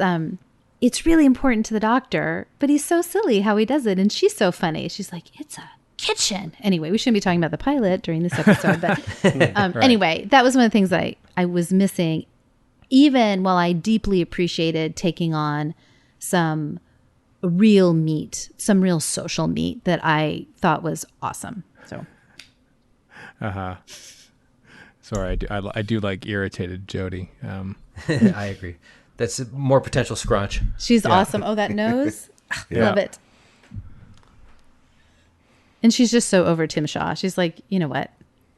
Just like the rest of us. I am done with you. Funko Pop or not, I'm over you. Yeah, not since Barbary Eden has a wiggle of the nose been such a big thing for some people. Wow, that's a deep cut, my friend. But here, at least, the Earth is in jeopardy, where it wasn't really at all during most of the rest of the season. That's No. true. We got a bigger scope here. Apparently, it's the only finale in Modern Who that is not actually set on Earth, or Yep. is like features like Or that part, shot yeah. that you saw is the only shot of Earth that we actually see in the whole thing, which is kind of refreshing, you know, because oh boy, it looks like the Earth is going to blow up again. Must be the end of the season again, says all the people of Earth. Like, it became expected essentially in the RTD era. Yeah, and one of the many reasons, there are so many reasons I dislike End of Time, is that all of a sudden Gallifrey just shows up next to Earth, and everybody goes, oh, okay. Yeah. Well, this ending falls apart too a little bit, I have to say. I mean, we're not quite there, but fair. the hooking up of everybody, it's just kind of like, did you just have to wrap up really quickly? Because there's That was a another lot of hallmark of the RTD era. One technology just shows up out of nowhere. Simply everyone has it because convenient. one thing I noticed about this series too in my rewatch was the themes of spirituality, which you guys can correct me, I don't remember ever seeing before. But if you watch, every episode has in one way or not every episode, but a lot of them have some type of spiritual flavor. Like Rosa opens with the choir singing. And on this episode, these two people they're here because of their faith, right? They're doing spiritual work. It's really interesting. I don't know that that's come up before, but it's pretty consistent in this series. It has, depending on how you want to look for it. RTD would use iconography, even though he's an avowed atheist. He would use a lot of religious iconography, like at the end of Gridlock when they're singing whatever that hymn is, and then The old rugged cross. and then Voyage of the Damned, where it's like lit, or even what's Last of the Time Lords. Yeah, Jesus. Where it's Jesus of Gallifrey. A friend of mine did her university dissertation on the religious elements of RTD's Doctor Who. Oh, interesting. Like there was enough examples to do a dissertation based on that subject. So, Which is interesting. He's like definitely, I don't know, he's a militant atheist, but he is an atheist. He's outright said it, I'm pretty sure. RTD? Oh yeah, he is. Well, just look at this image, right? Yeah. Big good point. Yeah. If you watch it through that lens, like if you're looking for those themes, they're overt. They're right there. They're obvious. So I don't know what to make of that, but that was interesting. Also looks like Maximilian from the Black Hole. So my personal religion, in out through the black hole. Speaking of stuff from the world, that looks really, really funky. See, I wish that Yaz could be. Okay, she says the same thing, but she's a passenger in this scene. yeah. Doctor's doing all the figuring out. I'm getting a real Naimon vibe off that thing too. Actually, Yeah. I'm sure why. Probably the eyes. Glowing eyes. Yes, as a passenger, even in Demons of the Punjab. Yeah. Yeah, Everybody's a passenger kind in of Demons. scandalous, Yeah. frankly. It's just such a shame. Here's hoping Series 12. She almost serves a Deus Ex Machina. Did I say that right? Role? I think so. I think Where so. she kind of comes in with these brilliant suggestions, like, what is it in the death one? It Takes You Away, where she says, reverse the polarity, right? Like she Yeah. kind of tends to, and like right now with neurobalancers, she tends to come in and save the day in this kind of naive, innocent way. I'll just say the exact right thing in regards to an alien technology. Like she had no reason to say Right. reverse the polarity, apart from the fact that all of us fans would go, it's a Right. line. I know Reeves' line now for Doctor Who. Right. And if she'd been demonstrated or written to be like exceptionally brilliant and then been clearly talking to the doctor and picking up things that would make a little more sense, but she's not been presented that way. So it's a Yeah. little bit like, well, yeah. So I feel like she should have like learned to ask the questions as opposed like the doctor give was the basically answers. Mm-hmm. yeah, the doctor was like asking and answering her own questions in that scene, you know. And here's another thing that I did not like about another thing, as if I'm piling on. I can't even remember if I had a first thing I didn't like about this, but they build up the neurobalancer as such a big thing. Like you don't lose it, don't take it off. You are going to go crazy and you're going to lose your memory and everything. And they have like a mild headache afterwards by taking it off. Like they built it up so much that and then it's nothing. you have to assume that was edits in the script, right? Yeah. Because it's so obvious that that's a bad plot problem. Well, I mean, the scuttlebutt that, I mean, I have no idea if this is true or not, but I mean, there were writers in the writer's room in the early part of production that never saw the light of day on actual episodes, you know. Yippee robots, nice. But so I think Chibnall wanted to do his writer's room and then tried, and it just did not work out. And I think he basically had to bring in individual writers again, just like they've always done it, and maybe some things sort of fell through the cracks that way, and that could be one of those things. I mean, do writers' rooms and showrunners go together? Like, those seem like two different production strategies. Because how is someone supposed to be like, oh, I guess maybe they could, but it seems to me at writer's room, or you get a group of people and their job together collaboratively is to do the thing, you know? Like and to it's flesh it out, like Yeah. a gestalt. There's a documentary about from about 5 years ago called Showrunners, which is excellent, and it goes into all these different people showrunning shows, and it's kind of half and half. Like people will write a bunch of stuff, they'll break down the story, the showrunner comes in, approves it, or doesn't, and then more or less rewrites a lot of stuff once it's been written and sent off to them. But also on top of that, they have the job of essentially a CEO. Like they have all this non-writing stuff they have to handle. So sometimes you'll have a writer and then a second in command, and the second in command is kind of the referee for the room, and they'll kind of guide how the breaking of the story is going and how the sort of the scripts are coming together and that kind of stuff, and then take that to the showrunner who's too busy with, I don't know, figuring out how the lighting's going to work out and how they're going to schedule things and all this other nonsense that they have to do. And it's usually the way up into a showrunner is to be a writer, and then you get thrown into this job that you have no background in. Because you're so many essentially other running a things in company. the world. Yeah. So what I'm saying is TV is stupidly organized. Well, yeah. I suppose that second in command would probably be the script editor. Like, that's the Essentially. script editor's I mean, job. that's there's probably a different name for it with American TV. So- but yeah, that's kind of what it is. This like. is a good moment, right, between Yeah. Graham and Tim Shaw. Like, okay, this is a great character moment. What has Graham learned? Where is he in his grief process? What kind of man is he going to be? So this is so good for his character. I think they did a great job with this. I mean, that's a real choice, right? You face the person that murdered your partner, your spouse. What do you do? Kill Yeah, him. I can't say I wouldn't shoot him. Yeah. I did love Bit headachy. big That's- headachy, right? Yeah. I did love too. Warren was talking, but she says, "You may have a shrine, but I've got a ghost monument." I think that's a great Yep. line. And then here comes the TARDIS. You really feel so early, so strongly her love for the TARDIS, which is something else that I adored about how she was written this time. We don't get a lot of TARDIS, but we get their relationship really strongly. Yeah, I find it's one of the strongest Doctor TARDIS relationships. It's like that's like Capaldi's Doctor was it. It's a TARDIS, but that's it. I just want to pause because I know this will be way beyond your comprehension. Oh, and he gets it, but then she doesn't react. I was gonna hope like, oh, you got it. I think sure that perhaps she was hoping that they would be impressed by it, but. Well, they're several thousand years old. I mean, they've seen stuff, I'm sure. I know, and but they can yeah, make matter with their minds. So Yeah. Yeah. I think you expect too much of them. Then she probably wrong shouldn't way. have said that. Then this will probably Right. blow your minds. They can do a big rock sculpture in the middle of the sky with their mind. I thought this was a really good use of the telepathic circuits. I thought that made perfect sense. He brought all those planets here. He can stick his hands or whatever they do in this TARDIS, and the TARDIS can read. I thought that was well done. That made sense. There's a reference to Journey's End. Yeah, that's great. I liked that. And Boomtown, And Boomtown. underrated story.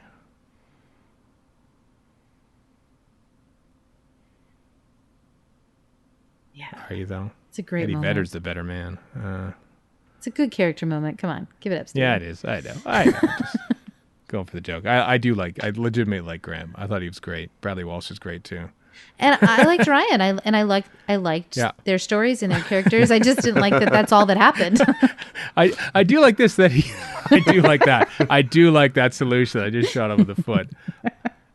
Also, you know what? A fallible villain is not a bad thing. No. True. I agree. And the fist bump. That was a good moment. Yeah, and he got it. What do we do now? I don't know what to do. What do I do with my hand now? Yeah, or at all. So here it starts going off the rails. Like there's something about this plugging them in thing that Really? Tubes. Yeah, she's basically a conduit. She's like a USB hub right now. Like just telling everyone. She's like the controller in Bad Wolf. No, I'm talking about Yaz. Like, ready. Yaz. Okay, like just relaying messages. Like, I wish more for Yaz. Did you see that error? His eyes were glowing and now they're not glowing. No, because it was intentional, I think, because it was before all this nonsense was happening. No. Just now in that shot, we see a Oh. shot. His eyes are glowing. It cuts to the doctor. We come back. His eyes aren't glowing anymore. I thought he'd close his eyes or something Oh, like well, that. that might be true. Maybe. Yeah. Okay, I'll buy that. He closed his eyes. Tell you what, the effects budget is like literally this Right? close away from being evaporated. Could you just close your eyes for this shot? 6 segments. See, Those those are keys to good. time. I like Those, that. yeah, I like better as the segments of the key to time. Yeah. That looks like a 90s rock video. Mm-hmm. All of this does. She's my cherry pie. Hopefully they saved Bandraginous 5 and all this too. And Calufrax. I misheard it as Bendrogenous, and I'm like, that's going to be an awesome cartoon one day. Bendrogenous 5. Actually, I guess arguably Steven Universe already has that cartoon, so never mind. Yeah.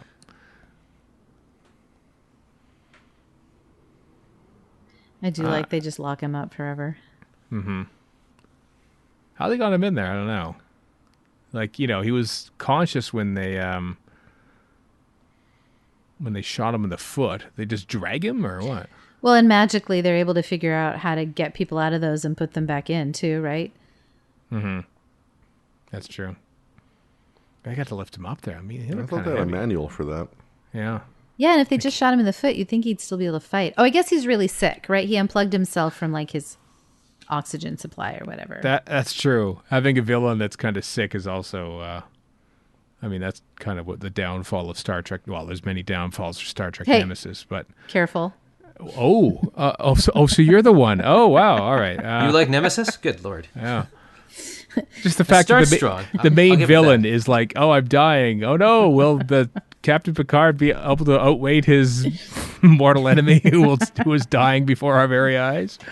The answer is yes, he will, but not at the expense of Data. So, Heather, are you actually a defender of Star Trek Nemesis? No, not necessarily. I am a general Okay, good. defender about Star Trek with Steven because I have to hear about that's how fair, awful yes. it is all the time. That's also So true. Yes. I, in He's wrong general, about that. Right. Still have issues from the 80s. yeah, I you still have to get over. you say fighting words, man. Sometimes. Once Picard comes out, he'll change his tune entirely. I'm Oh, pretty it's sure. gonna be I am- so good. I am looking forward to Picard. I have You know to what else say. is going to be really good is the animated little cartoon they're doing is going to be Lower Decks. amazing. I have my doubts. No. I It's going to be haven't. so good. I promise you. I love the should be. original cheesy 70s animated one, so I This guess is it can't all be any below worse. the decks people. We got to see some clips at Comic-Con. It's going to be hysterical. I think. Okay, well, you've seen it and I haven't, so I'll Well, take your I've word seen for it. clips. I think it's going to be pretty Yeah, funny. that's what I'm saying. It sounds like it should be very good. And Stephen, one day you will reassess Discovery, I'm sure. No, I've abandoned it. 'cause Oh, there's okay. We have to stop. the episode's almost over. We can watch Doctor Who. Everything's fine. I'm not going to hate watch Discovery. I thought, you know what? No, I don't like the show. I've stopped It's watching. not perfect, so but we're it's not got some talking really about that good right stuff now. in it. I know. So I do love the message of this, and I think that as faith and spirituality were encountered again and again in this series, the message was it's good to love and to give life. It's not good when it restricts you and it creates judgment and condemnation for others. And so I appreciated that message throughout the series. Yeah. The misuse of faith. Oh, last words.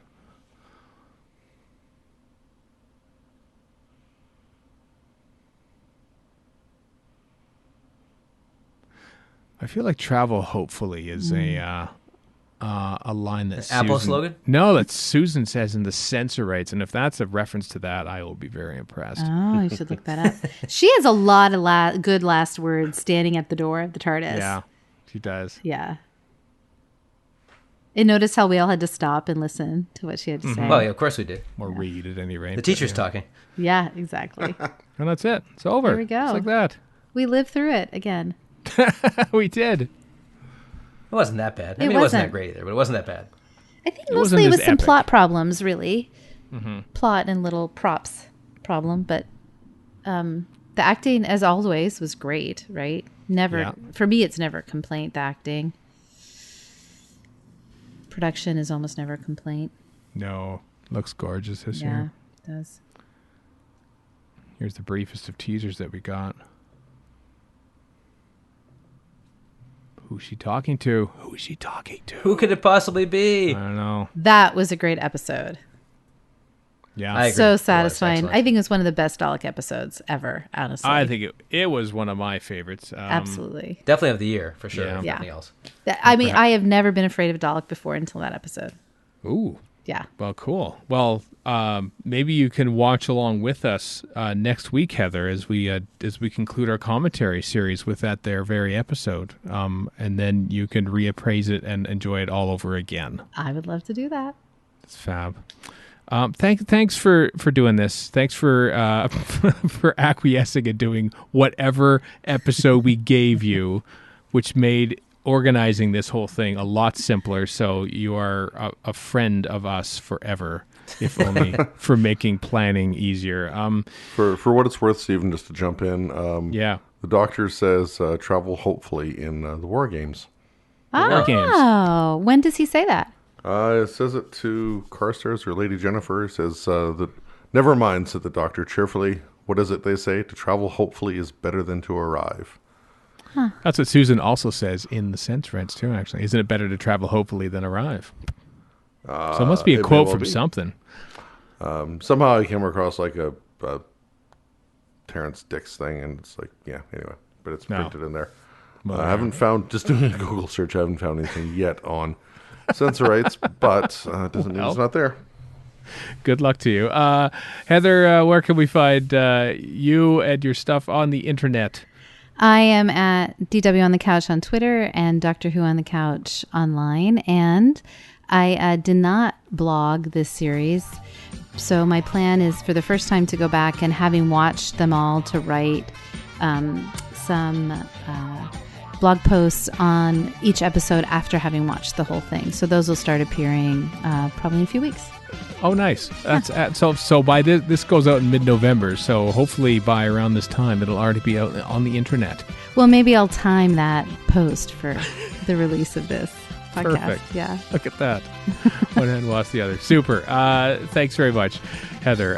Next week, as you saw, the final commentary for the series, Resolution, which we'll be watching and commentating on next week. So until next time, I am Stephen in Edmonton. Warren in Vancouver. And Kristen Edmondson. So long for now.